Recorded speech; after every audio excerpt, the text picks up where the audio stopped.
আসসালামু আলাইকুম friends, welcome back in my channel. আপনারা আমাদের গল্পের ভিডিওর অপেক্ষায় আছেন। আমরা অনেকগুলো রানিং গল্প আপলোড করার চেষ্টা করতেছি এবং চেষ্টা করে যাব ইনশাল্লাহ। আমরা বাধ্য বিয়ে গল্পটির আজকে 32 নাম্বার এবং 33 নাম্বার পার্ট দেব। এটা হলো 32 নাম্বার পার্টের গল্প। আমরা যেই গল্পের কথা বলতেছি এই গল্প আমরা প্রিমিয়াম পার্ট আপলোড করব আজকে আমাদের গ্রুপে 33 নাম্বার, আর আপনারা পেয়ে যাবেন 33 নাম্বার কালকে আমাদের ইউটিউবে। কিন্তু আপনারা যে গ্রুপ প্রিমিয়াম নেবেন ওইটার মাধ্যমে আপনারা আজকেই দেখতে পারবেন 33 নাম্বার। যদি আপনারা প্রিমিয়াম গ্রুপে জয়েন হতে চান তাহলে আমাদের স্ক্রিনে দেওয়া নাম্বারটি হোয়াটসঅ্যাপ যোগাযোগ করেন এবং বিকাশে 30 টাকা এন্ট্রি ফি দিয়ে আমাদের স্ক্রিনশট এবং লাস্ট নাম্বার বলেন, যাতে আপনাদেরকে আমরা আমাদের প্রিমিয়াম গ্রুপে জয়েন করতে পারি। আর অন্যথায় কোনোভাবেই প্রিমিয়াম গ্রুপে জয়েন করা সম্ভব না। আর ফার্স্টলি বলে রাখি, আমরা বিভিন্ন গল্প যেগুলো আমরা পোস্ট করি ওইগুলোর 2টা পার্ট আমরা এডিট করব প্রতিদিন। একটি ইউটিউবে আপলোড দেব আর একটি আমরা প্রিমিয়াম গ্রুপের জন্য আপলোড দেব। দুটোটাই ইউটিউবে আপলোড দেওয়া হবে, কিন্তু একদিনে আপলোড দেওয়াতে একটু নিচে চলে যাবে। কিন্তু আমরা প্রিমিয়াম গ্রুপের যেটা দেব ওটা আবার পরের দিন আমরা ওটা পাবলিক করে দিব, যে কারণে আপনারা সকলেই ওটা দেখতে পারবেন। আর আপনাদেরকে বলে রাখি, আমরা প্রিমিয়াম গ্রুপ কেন খুলছি। প্রিমিয়াম গ্রুপ খোলা হয়েছে আমাদের, জানেন আমরা এমবি সংকটে ভুগতেছি। এমবি কেনার জন্য আমাদের তেমন কোনো সোর্স নাই, ইউটিউব আমাদের কোনো পে করতেছে না, সেজন্য আমাদের প্রিমিয়াম গ্রুপটা হলো এই কারণেই খোলা। আর আমার এমবির ম্যাচ চলে গেছে কালকে, মানে 10 তারিখ রাতে 12টার সময়। আর আজকে আমরা এমবি ছাড়া বসে আছি। আপনারা যদি প্রিমিয়াম গ্রুপে 20 জনের মতো জয়েন হন বা 15 জনের মতো জয়েন হন তাহলে আমরা এমবি আজকে রাতের আগেই বা কালকের মধ্যে কিনতে পারবো। আর ভিডিওটা আমরা আপলোড দেবো বাজারে গিয়ে, বাজারে ওয়াইফাই দিয়ে আপলোড করব, কারণ সব সময় আমরা বাজার যাইতে পারবো না, সেজন্য আমাদের এমবি কেনা খুবই জরুরি। তাই যারা আমাদের প্রাণপ্রিয় ভক্তবৃন্দ লোক আছেন, মানে আমাদের এমন ফ্রেন্ড আছেন যারা আমাদের জন্য গল্পের জন্য ওয়েট করেন, তারা আমাদের প্রিমিয়াম গ্রুপে জয়েন হতে পারেন। প্রিমিয়াম গ্রুপ শুধুমাত্র তাদের জন্যই যারা আমাদের সাথে সারা জীবন, মানে আমাদের চ্যানেলের সাথে থেকে যেতে চান, আমাদের ভালোবাসা, মানে আমাদেরকে ভালোবাসা দিয়ে যেতে চান, তারা এই প্রিমিয়াম গ্রুপে জয়েন হতে পারেন। আর যারা বলতেছেন যে এমবি আমি কিনলেই পড়াই করবো নি, মানে যাদের কি আমাদের দ্বারা নেগেটিভ ভিউজ আছে, মানে নেগেটিভ কোনো আছে, তারা দয়া করে আমাদের প্রিমিয়াম গ্রুপে আসবেন না। মানে আমার প্রতি যাদের নেগেটিভ কোনো ভয়, মানে কোনো আশা ভরসা, মানে নেগেটিভ বলতে যা কিছু আছে হেড করেন, তারা প্রিমিয়াম গ্রুপে আসবেন না, তারা আমাদের ইউটিউব থেকে দেখতে পারেন। আর যারা আমাকে ভালোবাসেন আর আমার ইউটিউবকে ভালোবাসেন, যারা গল্প পছন্দ করেন, যারা চালু করে গল্প পড়তে চান এবং শুনতে চান, তারা আমাদের ইউটিউব চ্যানেলের সাথে আমাদের গ্রুপেও জয়েন হতে পারেন। ধন্যবাদ সকলকে। আসসালামু আলাইকুম। সাইফান আর নিজেকে সামলে রাখতে পারল না, জোরে চিৎকার করে উঠল, ভাই এ ভাই, আর এবার ছাড় ছোটুকে, নিঃশ্বাস নিতে পারছে না বেচারি, মরে যাবে ভাইরে ভাই। তার কারো কন হসন্ত ঠসর কানে পৌঁছাতেই নাফিসার অচেতন দেহে হালকা সারা পড়ল, চোখ দুটো ফুট করে খুলে ফেলল। এক নিমিষে সে সাইমানকে ধাক্কা দিয়ে সরিয়ে দিল নিজের কাছ থেকে। অপ্রস্তুত ধাক্কায় সাইমান খানিকটা সরে গেল, বিরক্তিতে চোখ মুখ কুচকে উঠল ওর। বৃদ্ধাঙ্গুলি ঠোঁটে বুলিয়ে ঠোঁটটা মুছে নিয়ে গভীর দৃষ্টিতে তাকালো নাফিসার দিকে, কিন্তু ততক্ষণে নাফিসা পিছন ফিরে দাঁড়িয়ে গেছে। ঠিক সেই সময় আবারও সাইফানের গলা, ভাই আমি বিয়ে করব, এইরকম অনুভূতির নেওয়ার অধিকার আমারও আছে, প্লিজ বাসায় গিয়ে আব্বুকে আমার বিয়ের কথা বলবি ভাই। সাইমান এবার ঘুরে দাঁড়ালো, নাফিসার ধাক্কার কারণটা এবার স্পষ্ট বোঝালো হয়ে গেল ওর কাছে। চোখ গম্ভীর, চেহারায় লজ্জা বা দ্বিধার ছিটে ফোটাও নেই। রাজীব, ডেকে উঠল সে। রাজীব ছুটে এসে দাঁড়ালো সামনে, লজ্জায় মাথা নিচু করে বলল, জি স্যার, তোমার পাশের বাদরটাকে নিয়ে বাইরে যাও, আমি আসছি। Okay sir. কিন্তু সাইফান তো সহজে ছাড়বার পাত্র নয়। রাজীব কাছে যেতেই সে আবার চিৎকার শুরু করল, এ ভাই, ভাইয়া, তুমি আমাকে এখান থেকে সরাতে পারবা না, আমি ছোটুকে না নিয়ে যাব না, তোমার ওপর ভরসা নাই। সাইমানের ঠান্ডা কণ্ঠ আবারও ভেসে এলো, রাজীব, আমি কি বলেছি। রাজীব আর দেরি করল না, সাইফানের চোখে চোখ পড়তেই শক্ত করে সাইফানকে টেনে নিল বাইরে।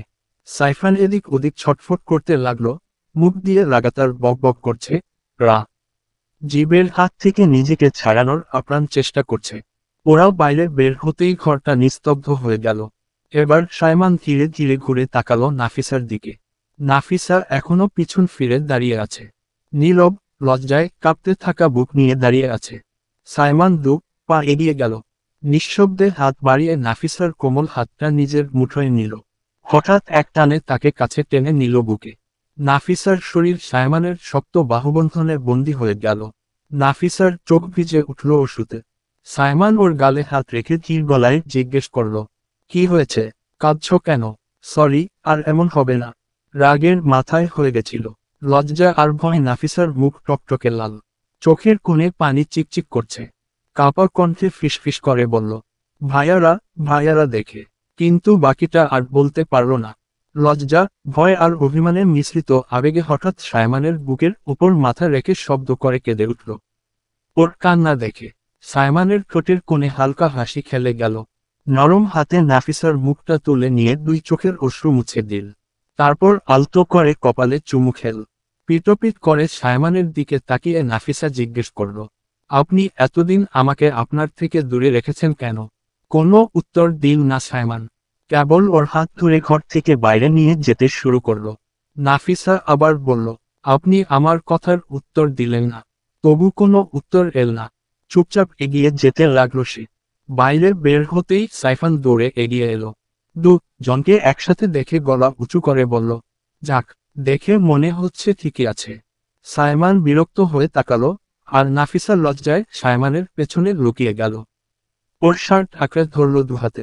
সাইফান আবার শুরু করল, ভাই, কি কাজটাই না করলে? আমি তো সব শুনে হার্ট অ্যাটাক করে মারা গেছি, এখন তো আত্মা হয়ে ঘুরে বেড়াচ্ছি। সাইমান গম্ভীর স্বরে ধমকে বলে উঠল, আর একটা কথা বলবি না তুই? চুপ। সাইফান চুপ হয়ে গেল, তবে বুকের ভেতর কথার খুই ফুটতেই থাকলো।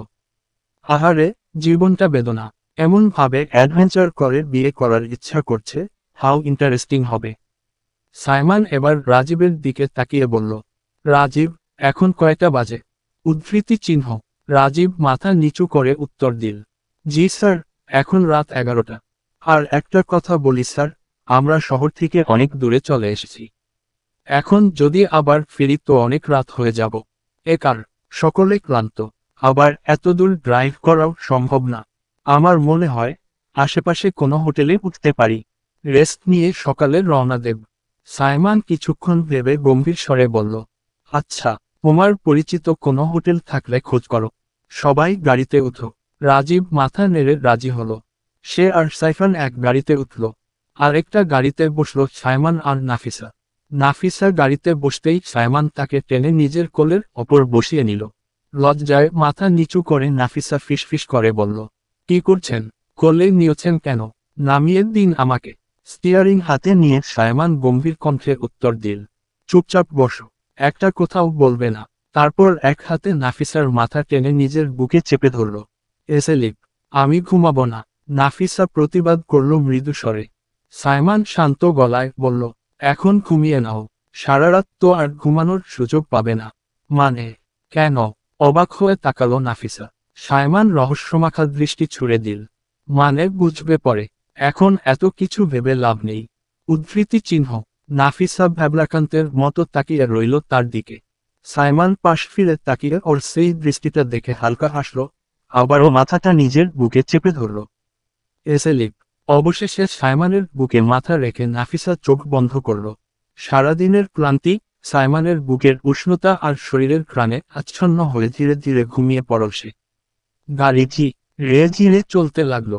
সামনে রাজীব আর সাইফানের গাড়ি, আর তার পিছনেই সাইমানের গাড়ি নীরবে ফলো করছে।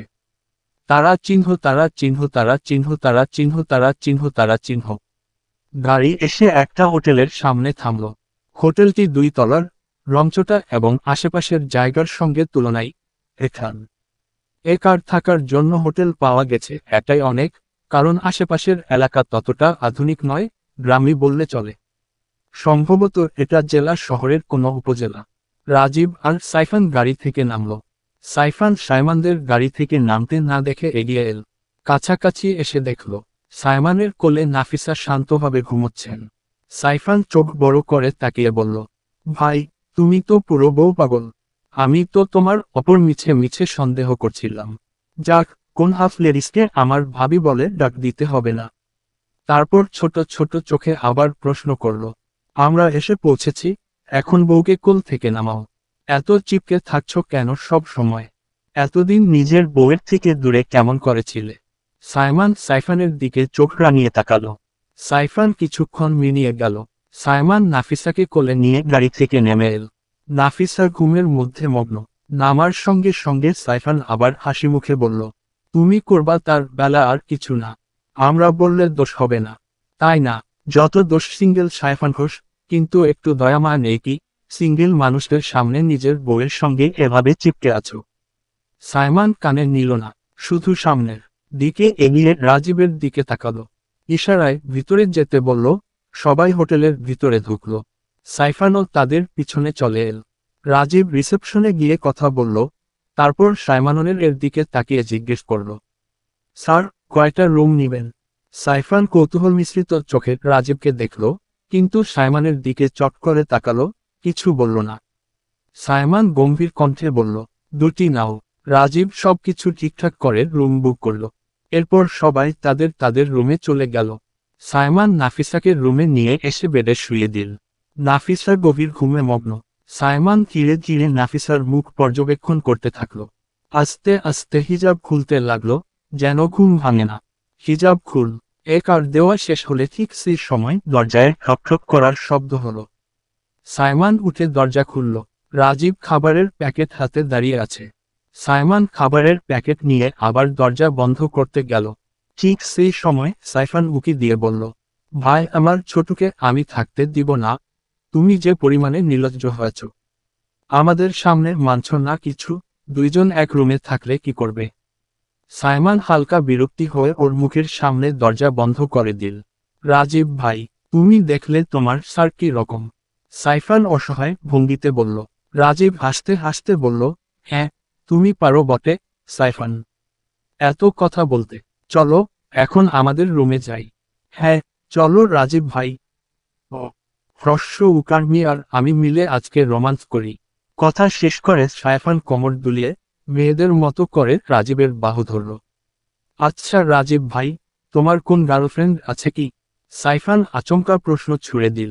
রাজীব কেবল মাথা নাড়াল, ঘুম আছে। কয়দিন পর বিয়ে হবে আমাদের। কি বল রাজীব ভাই, তোমাদের সবার আছে, আর আমার কিছু নেই।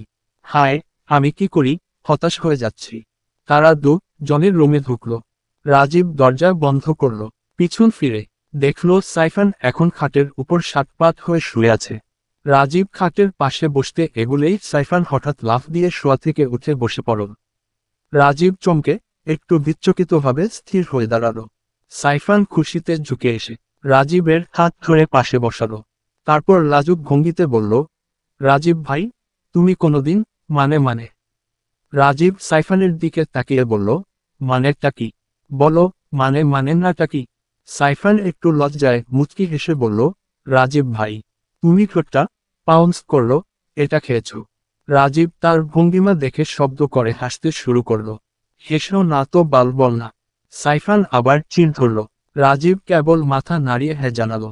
সাইফান উত্তেজিত হয়ে চিৎকার করল, ফিলিংস কেমন গো, বল না। রাজীব শান্তভাবে তাকিয়ে বলল, অমৃত। সাইফান আরো ছটফট করতে লাগলো, এইরকম ফিলিংস আমি কবে পাবো? আমি খেলবো না, আমি বিয়ে করব, অমৃত খেতে চাই, আমিও। রাজীব হাসতে হাসতে খাটের ওপরে শুয়ে পড়ল পেট চেপে। তারা চিহ্ন, তারা চিহ্ন, তারা চিহ্ন, তারা চিহ্ন, তারা চিহ্ন, তারা চিহ্ন, তারা চিহ্ন। সাইমান খাবার নিয়ে দরজা বন্ধ করে পিছনে ঘুরতেই দেখল নাফিসা ঘুম থেকে উঠে বসে আছে। গোল গোল চোখে অবাক ভঙ্গিতে তাকিয়ে আছে তার দিকে। সাইমান ধীর পায়ে এগিয়ে এসে খাবারের প্যাকেটটা টেবিলের উপর রাখল। তারপর নরম গলায় বলল, ফ্রেশ হয়ে এসো, ওয়াশরুমে গিয়ে খাবার আনা হয়েছে, খেয়ে নেবে। নাফিসা কিছুক্ষণ ইতস্তত করে গলা কাঁপিয়ে জিজ্ঞেস করল, আপনি এখানে থাকবেন? সাইমান গম্ভীর চোখে তাকালো তার দিকে। ঠোঁট বাঁকিয়ে হেসে উত্তর দিল, থাকবো না। অনেক কিছু করব আজকে। নাফিসা অবুঝ বাচ্চার মতো চাহনিতে তাকিয়ে রইল সাইমানের দিকে। সাইমান চোখ সরু করে তাকালো, মৃদু বিরক্তির ভঙ্গিতে বলল, ইডিয়েট। তারপর কঠিন কণ্ঠে বলল, এখনো বসে আছো কেন? ফ্রেশ হয়ে এসো। নাফিসা তাড়াহুড়ো করে উঠে ওয়াশরুমে ঢুকে গেল। কিছুক্ষণ পর ফ্রেশ হয়ে বেরিয়ে এলো। বেরিয়ে এসে দেখল সাইমান খালি গায়ে, শুধু একটা প্যান্ট পরে খাটের ধারে বসে ফোনে কারোর সঙ্গে কথা বলছে। শক্ত বুক, প্রশস্ত কাঁধ আর গাম্ভীর্যে ভরা চেহারা দেখে নাফিসার বুক কেমন কেঁপে উঠল। তার চোখ যেন অজান্তেই সাইমানকে গিলে খাচ্ছে। কথা শেষ করে ফোনটা রেখে ঘুরে তাকাতেই সাইমান লক্ষ্য করল নাফিসা চুপচাপ তাকিয়ে আছে তার দিকে। সাইমান হালকা হেসে বলল, এভাবে তাকানোর কিছু নেই, সবই তো তোমার। পালিয়ে যাচ্ছি না, পরে মন ভরে দেখতে পারবে। এখন এসো, বসো, খেয়ে নাও। নাফিসা লজ্জায় মাথা নিচু করে গুটি গুটি পায়ে এগিয়ে এসে খাটের উপর বসল। সাইমান ওয়াশরুমে গিয়ে নিজে ফ্রেশ হয়ে এল। ফিরে এসে খাবারের প্যাকেটটা খুলে নাফিসার সামনে বসল। ভাত মাখতে মাখতে এগিয়ে দিল তার দিকে। নাফিসা লজ্জায় তাড়াহুড়ো করে বলল, আমি নিজেই খাচ্ছি, আমাকে খাওয়াতে হবে না। সাইমান চোখ গম্ভীর করে ধমকে উঠল, তোমাকে কথা বলতে বলেছি, চুপচাপ বসো। বেশি কথা শিখে গেছো। ধমক খেয়ে নাফিসা গুটিস হ্রস্ব উকারটি মেরে চুপ হয়ে গেল। সাইমান নিজের হাতে ভাত মাখিয়ে একে একে নাফিসার মুখে তুলে দিতে লাগলো। মাঝে মাঝে নিজেও খাচ্ছে। খাওয়ার শেষ হলে প্যাকেটটা তুলে ডাস্টবিনে ফেলল সাইমান। তারপর ওয়াশরুমে গিয়ে হাত মুখ ধুয়ে এল। ফিরে এসে দেখল নাফিসা খাটের ওপর গোল হয়ে বসে আছে। সাদা রঙের কলেজ ড্রেস পরা, চুলগুলো এলোমেলো হয়ে আছে তবু দেখতে মায়াবী লাগছে। সাইমান দাঁড়িয়ে কয়েক মুহূর্ত চুপচাপ তাকিয়ে রইল তার দিকে।